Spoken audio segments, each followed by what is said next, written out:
After almost 2 decades of being in continuous development, August 13th of 2025 marked both the beginning and the end of the theatrical run of the Red Sonja reboot, before being dumped on streaming.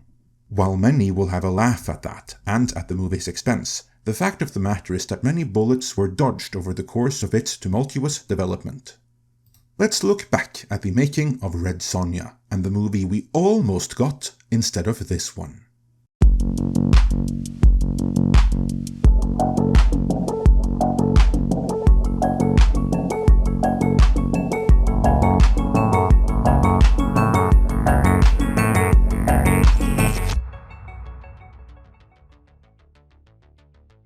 This video is sponsored by Incogni. The original Red Sonja came out in 1985, after the heyday of the sword and sorcery genre in the early 80s, and in many ways, you can even say that it marked the theatrical end of the genre, as while flourishing before, sword and sorcery movies were few and far between after Red Sonja. The genre is making something of a comeback now though, with a new Deathstalker already in the can and gearing up for release, and Sega developing a Golden Axe movie. But as Disney's John Carter demonstrated back in 2012, it only takes one big misfire for a comeback to be cut short. Depending on how it is received by the general audience once it drops on streaming, Red Sonja could end up a problem for future sword and sorcery projects. But even if you are a fan of the genre, that problem pales in its insignificance in comparison to the very real global privacy crisis that is happening right now as we speak. Whenever you sign up for a newsletter or a website, your personal data is very likely to be resold to dubious data brokers, and even if you never do that, criminals regularly target spaces where your data should be safe but increasingly more often isn't. Like the insurance company Alliance Life, who were subject of a major data breach only days ago, in which the personal data of more than 1 million clients were compromised. And that's just one recent example. Such data breaches happen all the time, making personal data accessible to not just data brokers, but anyone interested in it. Even those who might use it to commit scams, fraud, identity theft, or other illegal acts, like taking out loans in your name. Good news is, they can't harm you if they can't find you, and that's where Incogni, this video sponsor, comes into the picture. They not only protect your privacy by actively reaching out and demanding these data brokers remove anything they have on you in a fully automated process. With their custom removals feature, they also reach out to any website you point out where your data already is exposed, and do the same there.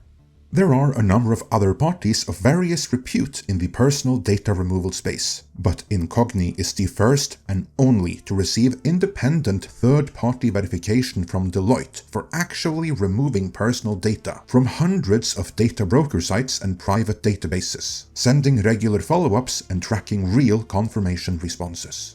All you have to do is create an account, grant Incogni the right to work on your behalf, choose your plan, and kick back and relax while they do the work for you, keeping you up to date with the progress every step of the way. And since this video is sponsored by Incogni, we naturally have a deal for you. Use our code MIDNIGHT at the link in the description, and you'll get 60% off an annual Incogni plan. So head down to the description and get your data protected now. With that, let's get back to the history of Red Sonja. And contrary to popular belief, Matilda Lutz isn't the second live-action Red Sonja, but the third. In 1998, Red Sonja appeared in one episode of the family-friendly live-action Conan the Adventurer series, where she was portrayed by Angelica Bridges. While her appearance in it is actually closer to the comics than was the Bridgette Nielsen version on account of her being in a bikini, that bikini was not made of chainmail, and it was a long road before we got there.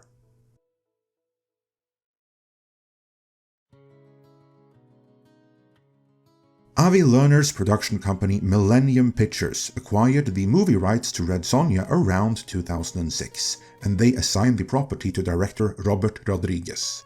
Rodriguez wanted to cast his then-girlfriend Rose McGowan in the lead role and released the movie in 2009. Rodriguez has a history of making movies fairly quickly, so if Millennium had merely outsourced production to Rodriguez Troublemaker Studios and provided him with the funding needed, that version of the movie would probably have been made. But instead, Millennium withheld the funding and kicked the can down the road. Not too long after, they acquired the rights to making the Conan the Barbarian reboot, which would eventually star Jason Momoa. For more details on that, do check out our interview with Fredrik Malmberg, the keeper of the Conan legend.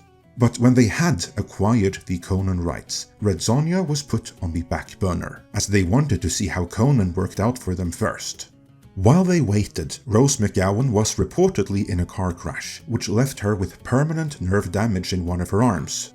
The arm was still functional on a day-to-day basis, but stunts and sword wrangling like what would have been required in the role of Red Sonja was out of the question, and so she dropped out, opting for a less demanding role in the Conan movie instead.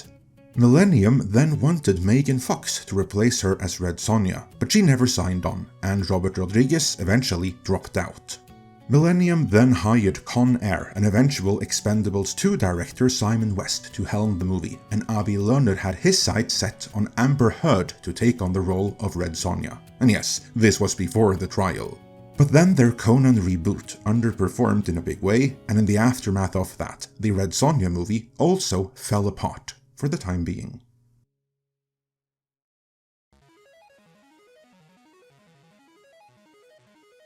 Unlike the Conan rights, Millennium held on to the Red Sonja rights, determined to make the movie happen in some fashion, and to earn back the money they already spent on holding the license for as many years as they had. Alas, the project stayed firmly in development hell for the next few years anyway, but in the aftermath of Wonder Woman being a hit, Red Sonja was back on. In November of 2017, when Hollywood told themselves that the Force, the future, and everything else was female, Avi Lerner told Deadline Hollywood, "We have been waiting for the right time for this remake, and with the success of Wonder Woman, the audience has spoken. They want female heroes." What actually happened, of course, was that Wonder Woman was a hit because it legitimately was a good Wonder Woman movie. But Hollywood willfully chose to misunderstand the audience's positive reception to an authentic Wonder Woman story as the audience wanting everything to be female now. And that would cost them all, Avi Lerner included, dearly. But we're getting ahead of ourselves. Millennium then hired Ashley Edward Miller to write the script, and 1 year later, in the fall of 2018, they locked down Bryan Singer to direct. Under normal circumstances, a high-profile director like Bryan Singer was back then wouldn't usually be within a studio like Millennium's reach. But the bad press surrounding him and the accusations leveled at him had closed so many other doors for him that Millennium deemed him to be just about the right amount of cancelled that he might be willing to work for them, which he was. However, they soon learned that he was so cancelled in fact that even they couldn't be associated with him. There may have been other issues as well, but in any event, that iteration of Red Sonja also imploded.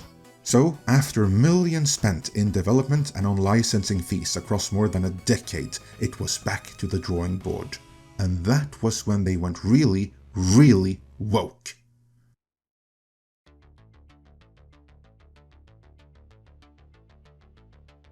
We have now entered the era of the lockdowns, when Hollywood went all in on that the future is not only female, but also black and gender fluid. And Red Sonja would be no exception to that. Anyone unhappy with the Red Sonja movie we ultimately did get should pay close attention now, because here is what we almost got instead. On February 26th of 2021, The Hollywood Reporter broke the exclusive that Red Sonja was back in development, this time from screenwriter Tasha Huo and director Joey Soloway. Tasha Huo was a then rising screenwriter and showrunner of the then upcoming animated Tomb Raider series for Netflix. Her only other credit at the time was having co-written a documentary about landscape architecture, as well as the crowd-funded comic The Adept. On top of that, she had been part of the writer's room for the abominable live-action Witcher spin-off series Blood Origin. Her script for Red Sonja was based on Gail Simone's reboot of the Red Sonja comics, in which Red Sonja was made bisexual and given a frequently referenced bad body odor. The real big problem, though, was director Joey Soloway, who it was then revealed had actually been attached to Red Sonja since 2019, following Singer's departure. and Soloway's resume is much more extensive. Soloway was first and foremost the showrunner on Amazon's Transparent and other similarly gender-bending productions, as recurring subject matters in Soloway's work include gender and identity issues, and all related ultra-woke causes. Interestingly, Soloway's rise to prominence began with a short story centered around the, shall we say, intimate grooming habits of a celebrity associated with the TV series Friends, for whom Soloway reportedly had served as a personal assistant. Well, let's just put it bluntly, Soloway's career started with the short story Courtney Cox's Asshole, and that kind of set the stage for everything to follow right there. This, of course, represented something new for Avi Lerner's Millennium, whose traditional output has kind of looked like this.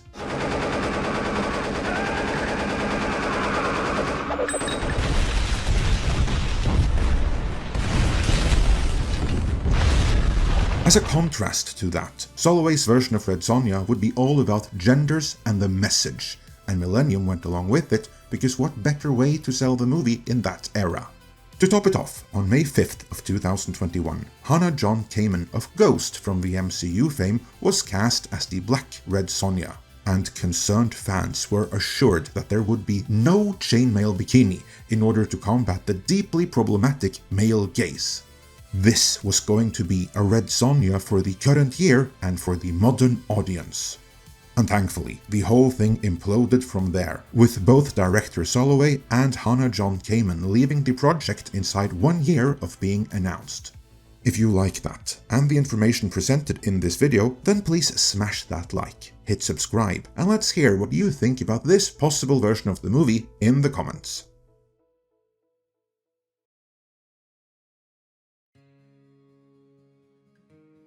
In early 2022, MJ Bassett, the director of the incredible Solomon Kane, as well as episodes of series like Reacher, Ash vs. Evil Dead, Altered Carbon and The Terminal List, entered the picture and brought everything back from the brink. Inside of 6 months, Bassett salvaged the production, insisted the iconic chainmail bikini must be present, personally cast Matilda Lutz as Red Sonja, and after nigh on 2 decades in development hell, Bassett did what no other attached director had been able to do before, and actually shot the movie and even concluded post-production by October of 2023. While MJ Bassett, like Soloway, is trans, the big difference between the two is that Bassett has no interest in gender issues in the professional capacity as a filmmaker, and therefore proceeded to remove these elements from Soloway's Red Sonja script, even though Tasha Huo's core adaptation of Gail Simone's comic book reboot remained in place. As we have addressed in previous videos though, the big problem for Red Sonja was that by the time the movie was finally ready to be sold to a big distributor, the female-centric bubble had burst.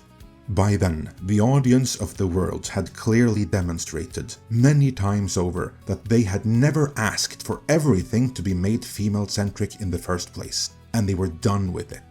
Just when Millennium were trying to sell it, no one were buying female-led actioners, as the big distributors already had too many of them as it were, and they were all flopping.